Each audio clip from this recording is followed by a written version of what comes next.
आखिर क्या है ये हिट एंड रन का नया कानून और इसका क्यों इतना बवाल मचा है? आइए यही जानने के लिए हम आ गए हैं। एक्सपर्ट हमारे साथ मौजूद है दिलीप जी, और जिनसे हम तमाम टॉपिक पे भी बात कर चुके हैं। आइए इस पे भी बात करते हैं कि आखिर क्या है ये, क्यों इस पे बवाल हो रहा है। सर, आपका बहुत बहुत स्वागत है। थैंक यू अंजलि जी।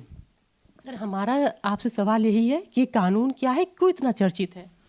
कानून चर्चित इसलिए है कि जो इंडियन पिनल कोड को रिपील करके नया भारतीय न्याय संहिता लाई जा रही है भारत सरकार के द्वारा, उसमें सेक्शन 106 में इंसर्शन किया गया है कि अगर कोई ट्रक ड्राइवर हिट करके और बिना पुलिस को इन्फॉर्म किए भाग जाता है तो उसको एक बड़ा क्राइम माना जाएगा, और उस क्राइम के लिए जो पहले 6 महीने की सज़ा और 1,000 रुपये फाइन हुआ करता था, उसको अब 10 साल की सज़ा और लगभग 7 लाख रुपए का फाइन कर दिया गया है, जो ट्रक ड्राइवर्स के लिए बड़ा परेशानी वाला विषय है। क्योंकि अक्सर ये माना जाता है कि एक्सीडेंट्स कई बार पीने की वजह से भी होते हैं, कई बार लापरवाही की वजह से होते हैं, और कई बार रियल इंसिडेंसेस होते हैं जो ड्राइवर के कंट्रोल में नहीं होते हैं।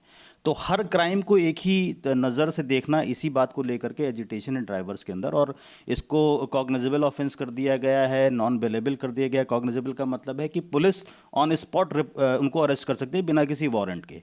तो एक तरीके से देखिए कि जब पुलिस को ये अधिकार मिल जाएगा तो उसका मिसयूज़ भी होगा और ट्रक ड्राइवर्स को परेशान भी किया जाएगा। तो इसीलिए ट्रक ड्राइवर्स में एजिटेशन हो रहा है कि इस तरह का बदलाव अचानक से इतना बड़ा ना किया जाए। जो पहले 6 महीना होता था वो सीधे इतना सज़ा बढ़ा देना, इतना फाइन बढ़ा देना, इसी बात को लेकर के ट्रक ड्राइवर्स थोड़ा सा परेशान हैं, और परेशानी का कारण है भी।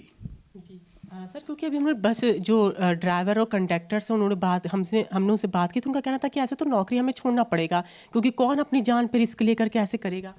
देखिए, रिस्क तो कभी कभी होगा, लेकिन जो एक प्रताड़ना हो जाती है, जिसको अक्सर कहा जाता है कि पुलिस परेशान करती है, तो ये पुलिस को परेशान करने का एक माध्यम बन सकता है। जबकि ये सरकार इस बात पर फोकस करती है कि हम ज़ीरो टॉलरेंस क्राइम में भी करेंगे और हम करप्शन को भी ख़त्म करेंगे। तो अगर ये जो पुलिस के हाथ में पावर दे दी गई है ट्रक ड्राइवर्स के लिए, तो ये उनको परेशान करने का माध्यम हो सकता है। सज़ा भी मिलेगी और उनको परेशान करने का माध्यम भी बढ़ेगा, तो उनके लिए डबल परेशानी है। यानी एक डर तो इनके पास सजा का है, दूसरा जुर्माना का, और तीसरा पुलिस की प्रताड़ना का भी है। बिल्कुल बिल्कुल है, क्योंकि पुलिस की प्रताड़ना सबसे ज़्यादा होती है। क्योंकि जब पुलिस को ही सारी पावर्स हो जाएंगी, कोर्ट के सामने मामला जाएगा ही नहीं, तो ये पुलिस के डिस्क्रेशन पर हो जाएगा कि वो किसको पकड़े और किसको छोड़े। बट ये ज़रूर है कि चूंकि ये हिट एंड रन का मामला है, तो इस केस में पुलिस इतना मिसयूज ऑफ पावर नहीं कर पाएगी, क्योंकि उसको सिद्ध करना पड़ेगा कि यही व्यक्ति था जिसने मारा है। पहली बात तो एक्सीडेंट होना चाहिए, वो क्राइम होना चाहिए, फिर वो क्राइम उसी गाड़ी से हुआ है, उसी ड्राइवर से हुआ है। तो वो ऐसा इतना आसान नहीं है कि पुलिस मिसयूज ऑफ पावर कर पाएगी, लेकिन हाँ, कभी कभी करेगी ज़रूर, इसमें कोई दो राय नहीं है। बहुत बहुत धन्यवाद सर हमसे बात करने के लिए। कोई और पॉइंट जो मुझसे छूट रहा हो, जो आप बताना चाहें इसी पूरे कानून पर? नहीं, कानून में बहुत सारे बदलाव किए गए हैं, और कानून में अच्छे बदलाव भी किए गए हैं। जैसे बहुत सारे, क्योंकि जब ये आपका आईपीसी बना था तो भारत की आज़ादी से पहले 1800 में बना था, 1800 में बना था, और तब की सिचुएशन और आज की सिचुएशन, क्राइम का स्वरूप चेंज हो चुका है, क्राइम के जो माध्यम थे वो चेंज हो चुके हैं। तो अब बहुत सारी चीज़ों को जो आज के हिसाब से ज़रूरत थी उनको भी कवर किया गया है, और बहुत सारी चीज़ों को सुधार की नज़र से भी देखा गया है।